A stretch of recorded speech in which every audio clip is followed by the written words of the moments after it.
नमस्कार, बहुत स्वागत है आपका डिबेट लाइव बड़ी बहस मध्य प्रदेश में। मैं हूं आपके साथ अमित शर्मा। सियासत के मैदान में शह और मात का खेल जारी है। सियासी तमाशेबाजी में शब्दों के मकड़जाल में जनता सोच में पड़ी हुई है। जिम्मेदार बड़ी बड़ी बातों से जनता को रिझा रहे हैं तो विरोधी दल आपत्तिजनक आरोपों से शब्दों की मर्यादा को लाचार कर रहे हैं। कमलनाथ ने सरकार को स्ट्रेचर पर लाने की बात कही है तो बीजेपी ने नाथ को उम्र के इस पड़ाव पर स्ट्रेचर की बातें न करने की सलाह दी है। आखिर क्या है ये पूरा मामला, देखिए इस रिपोर्ट में।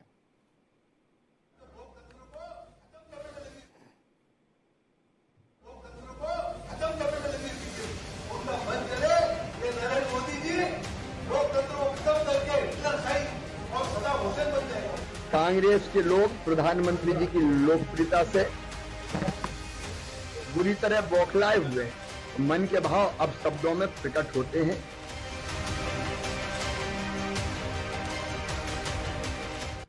मध्य प्रदेश की राजनीति में अपने पक्ष में बड़ी बड़ी बातें करने वाले राजनीतिक दलों ने ईमानदारी से काम किया होता तो सूबे की तस्वीर कुछ जुदा होती। लेकिन ड्रामे और तमाशेबाजी की सियासत में जनता की फिक्र किसे है? मुद्दे पीछे छूट जाते हैं, जुबानी हमलों से बेवजह के तमाशे खड़े हो जाते हैं। अब कमलनाथ को ही ले लीजिए। कर्मचारियों की हड़ताल, शिक्षकों के भविष्य को लेकर कमलनाथ ने सरकार पर हमला बोला, लेकिन सरकार को स्ट्रेचर पर लाने की बात कहकर बीजेपी के निशाने पर आ गए हैं। बीजेपी ने कमलनाथ को उम्र के इस पड़ाव पर स्ट्रेचर और व्हीलचेयर की बातें करने से परहेज करने की नसीहत दे डाली है। जाहिर है असल मुद्दा पीछे रह गया और शब्दों को हथियार बनाकर बीजेपी ने अपने ऊपर आते शब्द बाण की दिशा मोड़ दी है।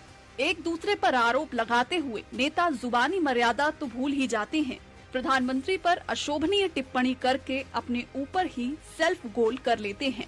कांग्रेस के वरिष्ठ नेता कांतिलाल भूरिया ने पीएम को जिन शब्दों से संबोधित किया, बीजेपी ने उसे 140 करोड़ लोगों का अपमान बता दिया। ये लोकतंत्र है, लोकतंत्र में कोई किसी के दबाव नहीं चलता, पर यहाँ तो लोकतंत्र को खत्म करने में लगी बीजेपी। उनका मन चले कि नरेंद्र मोदी जी लोकतंत्र को खत्म करके हिटलरशाही और सदाम हुसैन बन जाएगा। किसी मंत्री को नहीं आने देते, किसी मंत्री को नहीं आने देते। वो ये मतलब जाने मतलब मोदी बस था, गाड़ी बढ़ती जा रही, महंगाई बढ़ती जा रही।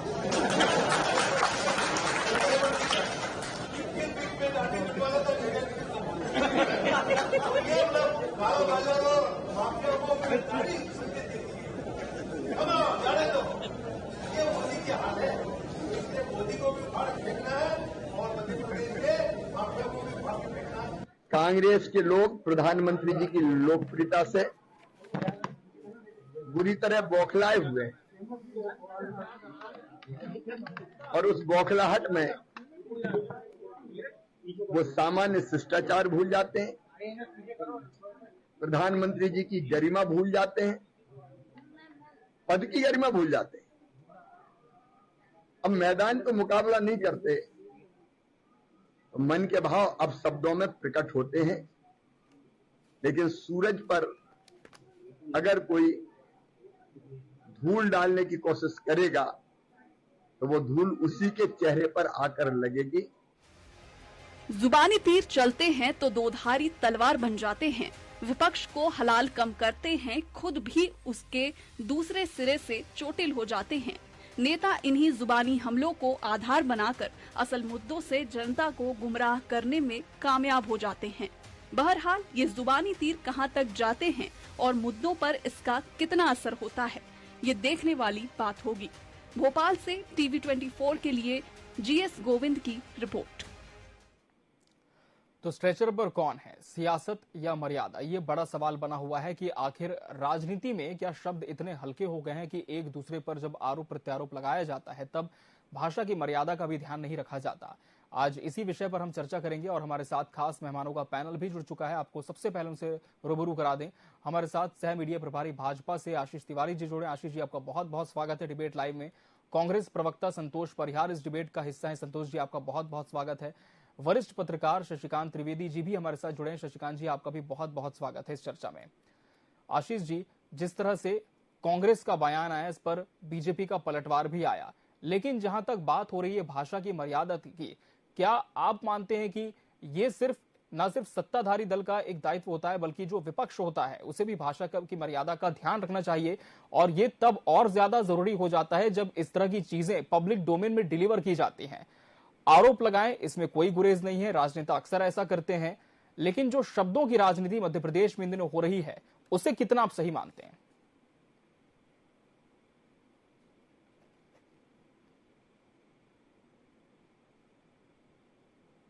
जी आशीष जी, आप सुन पा रहे हैं मुझे?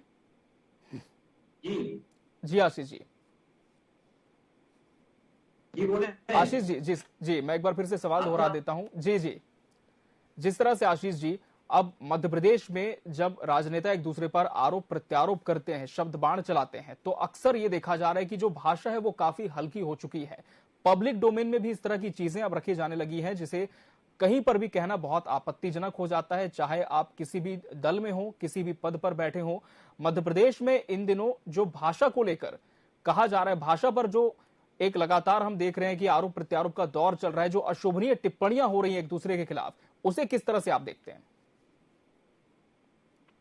देखिए, लोकतंत्र की अपनी मर्यादाएं होती हैं और मुझे ऐसा लगता है लोकतंत्र की मर्यादाओं का पालन प्रत्येक राजनीतिक दल के लोगों को करना चाहिए और प्रत्येक राजनेता को करना चाहिए। राजनीति अपने स्वरूप जिस प्रकार से बदल रही है, यह वास्तव में दुखद है। और मैं देख रहा हूं कि पिछले कई समय से सत्ता को लेकर भी कई बार अमर्यादित भाषा का उपयोग होता है, जो नहीं होना चाहिए। और मैं तो ये कहूंगा कि आज की परिस्थितियों में राजनेताओं को इस विषय पर चिंतन करना पड़ेगा और चिंतन करने के साथ ही उसे अपने जीवन में समायोजित करना चाहिए कि हम लोकतंत्र की जो मर्यादा है, हमारे जो शीर्ष के क्या कहना चाहिए कि हमारे जो शीर्ष का नेतृत्व है, जो हमारे देश का नेतृत्व करते हैं, प्रधानमंत्री है, मुख्यमंत्री है, वो किसी भी राजनीतिक दल के हों, मैं तो यहाँ तक कहूंगा किसी भी राजनीतिक दल के हों, उनका सम्मान करना चाहिए क्योंकि वह देश के प्रतिनिधि हैं। तो मैं तो ये कहूंगा कि विपक्ष में भी कोई भी हो, उसे उसकी मर्यादा का पालन करना चाहिए। जी संतोष जी, जिस तरह से लगातार बयान आपकी पार्टी की तरफ से आ रहे हैं, प्रदेश कांग्रेस कमेटी के अध्यक्ष खुद स्ट्रेचर पर सरकार की बात कह चुके हैं, क्या ये जो बयान है पूरी पार्टी का इसे माना जाए? देखिए अमित जी, इस मध्य प्रदेश के अंदर पूरे कर्मचारी, चाहे वो शिक्षक हो, चाहे संविदा हो, नर्स हो, चाहे आप जिस सरकार में पूरे मध्य प्रदेश के हड़ताल पे आए दिन जाते रहते हैं, तो उस मध्य प्रदेश स्ट्रक्चर पे अगर इसके सुधार नहीं होगा तो स्ट्रक्चर पे नहीं जाएगी तो काय पे? इसमें मुख्यमंत्री जी को सुधार करना चाहिए। सुधार तो कर नहीं रहे हैं, सुबह शाम तक बतौलेबाजी कर रहे हैं। अरे आप ये बताइए कि जो है लाखों परीक्षार्थी परीक्षा नहीं दे पाए, शिक्षक इनके हड़ताल के चक्कर में, नर्सों के हड़ताल के चक्कर में लोगों का इलाज नहीं हो पाता है, चिकित्सक आए दिन हड़ताल पर चले जाते हैं, आए दिन जो है अस्पताल में जो है ट्रेजेडी घट रही है। तो ये मध्य प्रदेश के मुख्यमंत्री जो हालात बना रखे हैं कि आप इनकी समस्या सुलझाइए ना, जायज मांग सुलझाइए, समस्या सुलझा नहीं रहे, कर्मचारियों का इन पे विश्वास बचा नहीं है। तो अब आप अगर इस पर सुधार नहीं करेंगे अमित जी, तो सरकार स्ट्रक्चर पे नहीं जाएगी तो काय पे जाएगी? मध्य प्रदेश के अंदर पूरे अधिकारी रिचार्ज और टॉपअप पे चल रहे हैं, पूरे कलेक्टर और एसपी वसूली करके मंत्री मुख्यमंत्री को दे रहे हैं। तो इसके आने वाले समय में सरकार स्ट्रक्चर पे नहीं जाएगी तो काय पे जाएगी? माननीय कमलनाथ जी ने बिल्कुल सही कहा है। तो सबसे बड़ी बात है कि जो सरकार है ये केवल टेलीविजन पे चल रही है, रोज झूठ बोल रही है, सुबह शाम तक सपने दिखा रही है, जमीन पे कुछ काम होता नहीं है। तो आप इसमें क्या बोलोगे? स्ट्रक्चर पे जाएगी सरकार? क्योंकि जिसके हालात ऐसे बने हुए हैं, भगवान के मूर्ति के, आप जो इंदौर की, आपने उज्जैन की महाकाल लोक में इनने जो इतना भ्रष्टाचार करा कि पूरी मूर्तियां गिर गई, कलश गिर गए। तो ये कर क्या रहे हैं? पूरे तरीके से मध्य प्रदेश को लूट रहे हैं और रिचार्ज और टॉपअप पे अधिकारी वसूली करके मंत्री मुख्यमंत्री को दे रहे हैं। तो इसके आने वाले समय में स्ट्रक्चर पे आएगी। बिल्कुल सही कहा माननीय कमलनाथ जी ने। वो सरकार चलती है विजन से, विजन इनके पास है नहीं, इनके पास है टेलीविजन। विजन माननीय कमलनाथ जी के पास है, वो 5-6 महीने बाद जो कांग्रेस की सरकार बनेगी उसमें बताएंगे। अभी तो लूटने में लगे हैं, राम नाम की लूट सके तो लूट, और बाद में पछताएगा। तो पूरी प्रदेश में पूरे मंत्री, पूरे विधायक लूटने में लगे हुए हैं। तो स्थिति यही हो रही है जो माननीय कमलनाथ जी ने बोला है। अगर इसमें सुधार नहीं करेंगे तो निश्चित तौर पर हर 10वें दिन कर्ज ले लेते हैं, इवेंट करते हैं, 2-2 करोड़ का पेमेंट जो भीड़ इकट्ठा करने पूरी सब्जी में निकाल वो कर देते हैं। तो दिख ही रहा ना मध्य प्रदेश के अंदर कौन सी गलत बात बोली माननीय कमलनाथ जो है वो कमलनाथ के बयान के साथ है। और शशिकांत त्रिवेदी जी भी हमारे साथ जुड़े, वरिष्ठ पत्रकार। शशिकांत जी, दोनों पक्षों को आपने सुना, आरोप प्रत्यारोप, जिस तरह से हमने इस डिबेट की शुरुआत में कहा कि दोनों ही दलों का अधिकार होता है एक दूसरे पर लगाना, लेकिन जहां तक भाषा की मर्यादा है उसे भी सामंजस्य बनाकर इस्तेमाल करना, ये भी कहीं ना कहीं उनका एक नैतिक दायित्व होता है। किस तरह से आप इसे पूरा देखते हैं शशिकांत जी? नहीं, क्या है कि भारत में फ्रीडम ऑफ स्पीच सबको दी गई है, मगर वो एब्सोल्यूट नहीं है। उसमें भी मतलब बहुत सारे रेस्ट्रिक्शंस, मतलब मीडिया हम लोगों को भी नहीं है, आपको भी नहीं है। और सुप्रीम कोर्ट का एक जजमेंट भी है इस बारे में लेकर के, और वो ये कहता है कि मतलब there can not be attributed vicariously on the government even when applying to the principle of collective responsibility. तो ये जिम्मेदारी कलेक्टिव रिस्पांसिबिलिटी सबकी है कि आप जो आने वाली जनरेशन है ना, आपके बाद भी तो नेता आएंगे ना, और उनके बाद भी आएंगे। और जो स्कूलों में बच्चे सीख रहे हैं कि हमारे पॉलिटिशियन, हमारे चीफ मिनिस्टर, हमारे मिनिस्टर, प्राइम मिनिस्टर क्या बोल रहे हैं, तो ऑब्सटेनिटी, बुरे शब्दों का इस्तेमाल वो ना करें। ये मॉरल एजुकेशन भी होती है ना। मतलब जरूरी नहीं है कि आप केवल चुनाव ही जीतना है, आपकी जिम्मेदारी है बहुत सीनियर होने के नाते कि आप जो आने वाली जनरेशन है उसको मैसेज दें कि वो किस तरह से बोलें, कैसा व्यवहार करें, कैसी बात रखें। और विरोध बहुत सशक्त होना चाहिए, इसमें कोई मतलब दो राय नहीं है। अगर गलत हो रहा है तो बिल्कुल विरोध करने का सबको राइट है भारत में, लेकिन विरोध केवल शब्दों से नहीं हो सकता है, वो सत्याग्रह से हो सकता है, आंदोलन से हो सकता है और तरह की, लेकिन शब्दों की जो मर्यादा है वो रखना चाहिए, जवाब में भी और आरोप में भी और पब्लिक स्पीच में और आम बोलचाल में। ये अभी क्या है, थोड़ा सा डिग्रेडेशन जो है वो हुआ है, इसमें कोई शक नहीं है। और मतलब गुस्से में आकर के और बौखलाहट में आकर के नेता आरोप प्रत्यारोप के समय में ऐसे शब्दों का इस्तेमाल करते हैं, मगर उन्हें ये देखना चाहिए कि उनकी आने वाली जनरेशन भी उसको सुन रही है, तो वो एग्जाम्पल दे कि देखिए ऐसे बात की जाती है, बजाय ये कहने की ऐसे बात नहीं करना चाहिए था। ऐसा मेरा सोचना है। बिल्कुल, एक माइलस्टोन हम अपने सक्सेसर्स के लिए सेट करें ताकि वो भी देखकर एक तरह से प्रेरणा ले कि हमें अगर बात रखनी भी है तो किस तरह से रखें। और इसके पहले जब कांग्रेस प्रवक्ता संतोष परिहार जी अपनी बात रख रहे थे, तब एक बड़ा सवाल उन्होंने ये भी उठाया है भाजपा के आरोपों का जवाब देते हुए आशीष जी, जिस तरह से आपने भी उन्हें सुना कि कमलनाथ ने जो भी बातें कही है वो इसलिए कही है क्योंकि आज हमने देखा कि किस तरह से शिक्षकों और कर्मचारियों की हड़ताल हुई और इसके कारण प्रदेश की जो प्रमुख यूनिवर्सिटीज हैं, कई यूनिवर्सिटीज हैं, उनकी परीक्षाएं स्थगित करनी पड़ी। ऐसे में बच्चों को काफी परेशानियों का सामना करना पड़ा। वो तमाम जो अभ्यर्थी जिन्होंने परीक्षाओं की तैयारी की थी वो ठगा सा खुद को महसूस करने लगे। इसलिए कमलनाथ ने यह बयान दिया कि स्ट्रेचर पर जो पूरी व्यवस्था है वो जा रही है। लेकिन अगर हम इस शब्द को छोड़ भी दें, अगर हम इस स्ट्रेचर को छोड़ भी दें, तो क्या आशीष जी आप ये मानते हैं कि कहीं ना कहीं जो एक दायित्व सरकार का है निर्वहन नहीं हो पा रहा है और इसका जो खामियाजा है वो प्रदेश के अभ्यर्थियों को भी भुगतना पड़ा जिनकी आज परीक्षाएं थी, जिनके संदर्भ में कमलनाथ ने बयान दिया? देखिए, हड़ताल एक अलग विषय है, मर्यादा एक अलग विषय है। बिल्कुल। रही बात हड़ताल की, तो मैं आपको बताना चाहता हूँ मध्य प्रदेश में आज हड़तालें नहीं हो रही हैं, हड़तालें पहले भी हुआ करती थी। जब कांग्रेस की सरकार मध्य प्रदेश मोदी तब भी हड़तालें होती थी जी। और हड़ताल करना इस देश के अंदर जी किसी भी संगठन जी नैतिक रूप में मैं ये कहूंगा कि उनकी अपनी स्वतंत्रता है और स्वतंत्रता के आधार पर वो अपनी बात रखने के लिए हड़ताल करते हैं, हड़ताल में अपनी बात को रखते हैं और ऊपर तक उनकी बात पहुंचती भी है। और निश्चित तौर पर जब बहुत सारी मांगे होती हैं तो उनमें मांगों में से जो जायज मांगे होती हैं उन्हें सरकार स्वीकार करती है और काम करती है। ये एक व्यवस्था है और ये व्यवस्था आज से नहीं लंबे समय से चली आ रही है। आजादी के बाद से लगातार देश के अंदर मध्य प्रदेश हो या अन्य राज्यों केंद्र स्तर पर हो लोग हड़ताल करते हैं, परंतु शब्दों की मर्यादा एक राजनीति में आपके व्यक्तित्व को बताता है। मैं ये कहूंगा कि कांग्रेस के नेताओं के आप किसी के भी बयान देखेंगे, हर बड़े नेता ने कभी ना कभी ऐसे शब्दों का उपयोग किया जिन शब्दों की मर्यादा से ये कहना चाहिए किसी जाति का कई बार अपमान हुआ, कई बार किसी वर्ग विशेष का अपमान हुआ। और कई बार तो मैं ये कहूंगा कि उन्होंने अपने ही कार्यकर्ताओं का अपमान कर दिया और अपने ही कार्यकर्ताओं को ऐसे शब्दों का प्रयोग किया कि उनका मनोबल कहीं ना कहीं पार्टी के अंदर गिरा है, ऐसी स्थिति रही है। और जहां तक कांग्रेस की बात है तो आज वर्तमान परिस्थिति में आप देखें तो कांग्रेस बौखलाई हुई है। कांग्रेस मध्य प्रदेश में लगातार 18 वर्षों से सत्ता में से बाहर है। आज उन्हें ये समझ में आ रहा है यदि हम इस बार सरकार में आ गए तो ठीक है, इसके बाद कांग्रेस समाप्त हो जाएगी। और ऐसे इस प्रकार के बयान कांग्रेस के कई बड़े नेताओं ने जो कांग्रेस की बैठकें हुई उनमें दिए हैं, जो कि वायरल भी हुए हैं कई बार। लेकिन आशीष जी, संतोष जी तो कह रहे हैं कि 6 महीने बाद फिर से उनकी सरकार की वापसी हो रही है।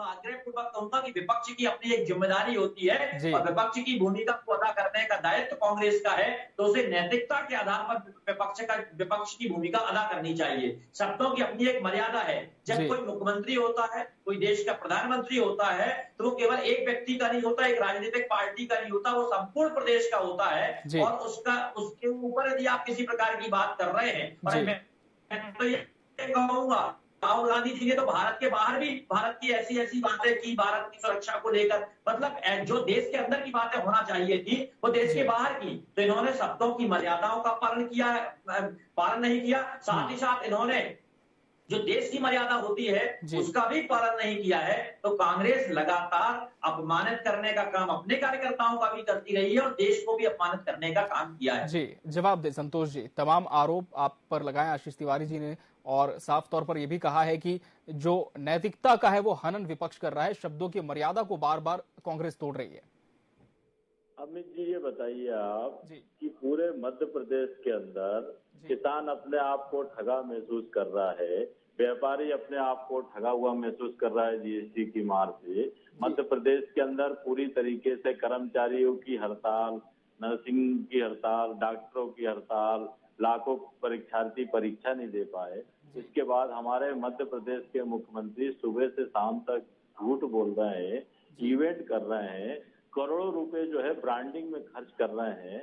और इसके बाद हमारे नेता माननीय कमलनाथ जी ने जो मध्य प्रदेश के अंदर जो विजन तैयार करा था महाकाल लोक का, उसके अंदर 350 करोड़ रुपए दिए थे। और इनने इतना भ्रष्टाचार करा कि पूरी की तरीके से जो पूरी मूर्तियां जो है खंडित हो गई जरा सी आंधी में।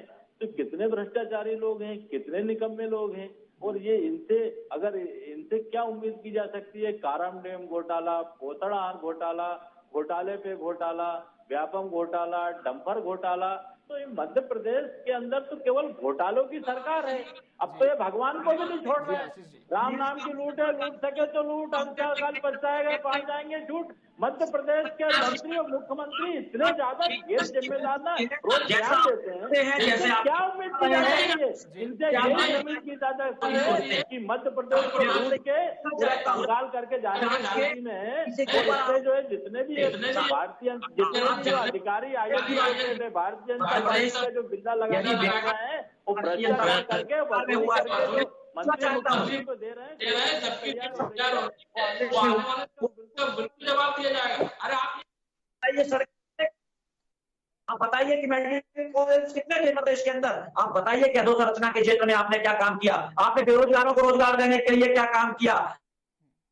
जवाब दे संतोष जी। मध्य प्रदेश के अंदर केवल लुटेरों की सरकार है, लूट रहे हैं और इतना लूट रहे हैं कि पूरे मध्य प्रदेश को कंगाल कर दिया। हर 10वें दिन कर्ज ले लेते हैं। अब आप बोल रहे हो साहब इनसे उम्मीद की जाए, इनसे आदमी का जैसे नेचर और सिग्नेचर कभी नहीं बदल सकता, वैसे इनका झूठ बोलना, बतौलेबाजी करना कभी नहीं बदल सकता है। अब तो भगवान ही इनका बेड़ा पार करेंगे, क्योंकि लूट इतनी ज्यादा हो गई है कि जिसकी कोई सीमा नहीं हो गई है। वचन पत्र था, हम उस पर लगातार काम कर रहे हैं। यदि हमारे कुछ वचन पूरे नहीं हुए तो उसमें हमारा भी समय बचा हुआ है हमारी सरकार का, वो पूरे होंगे। महिलाओं का और 200 यूनिट बिजली हाफ, 100 यूनिट बिजली फ्री, ये उनका जो रिश्ते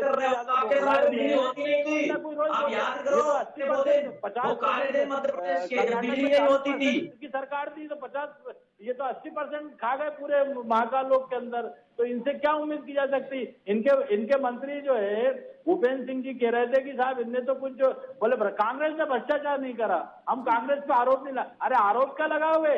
तुमने तो सब में भ्रष्टाचार करा, तुमने पूरे मध्य प्रदेश को लूटा, कंगाल कर दिया, कर्मचारियों की स्थिति बेहाल कर दी, बोनस पेंशन देने को मना करते हो, अपनी बातें करते हो। मध्य प्रदेश सरकार की जनता इसका जवाब देगी और आने वाले समय में माननीय कमलनाथ मुख्यमंत्री बनेंगे और ये बतौलेबाजी इनकी बंद हो जाएगी।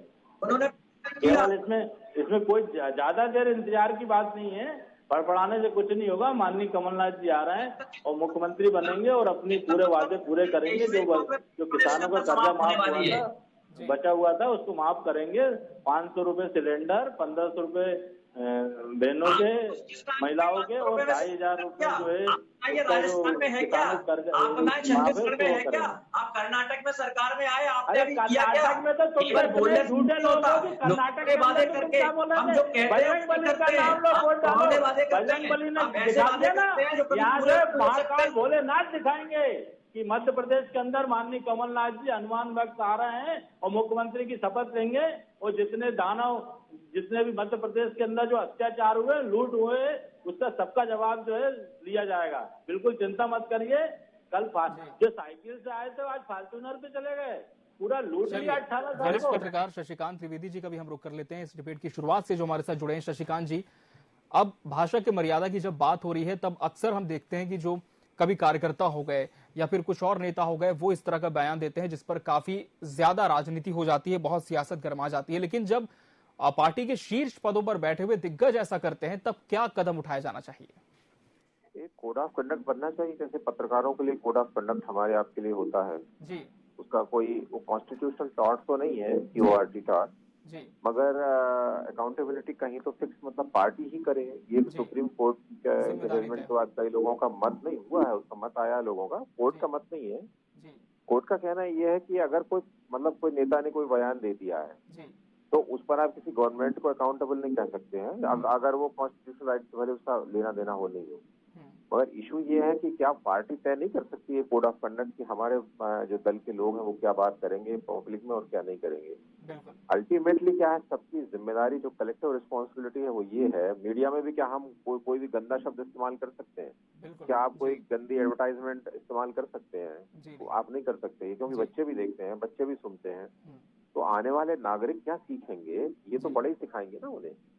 तो वो क्या सिखा रहे हैं ये तो उन्हें तय करना पड़ेगा। तो एक code of conduct her party को बनाना चाहिए कि पब्लिक स्पीच में या कोई कमेंट करते समय या कोई पोस्ट करते समय, कोई ट्विटर पे डालते समय क्या लिखना है और क्या नहीं लिखना है।